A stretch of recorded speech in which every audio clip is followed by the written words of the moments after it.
ఇది steel plant కాదు. ఈ రోజు మనం వేసిన ఫౌండేషన్ స్టీల్ సిటీకి ఫౌండేషన్ వేసామని మరొకసారి విజ్ఞప్తి చేస్తున్నాను. ఇప్పుడే విశాఖపట్నంలో స్టీల్ ప్లాంట్ ఉంది.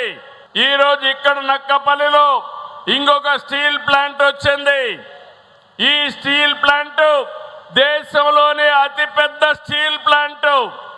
మనం వచ్చిన వ్యక్తులను చూస్తే ప్రపంచంలోనే ఉక్కు మనిషి అంటే దానికి మారు పేరు మిత్తల్ గారు అని చెప్పి కూడా నేను మీ అందరికీ విజ్ఞప్తి చేస్తున్నా.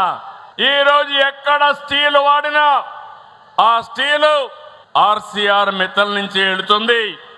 అలాంటి వ్యక్తులు ఇక్కడ రావడం జరిగింది. స్టీల్ ప్లాంట్ తో పాటు 50 MMTPA సామర్థ్యంతో క్యాప్టివ్ పోర్ట్ కూడా వస్తుంది. 316 ఎకరాలతో ఏర్పాటు చేస్తారు. 11,198 కోట్ల వ్యయం కానుంది. 6,000 మందికి ఉద్యోగాలు వస్తాయి.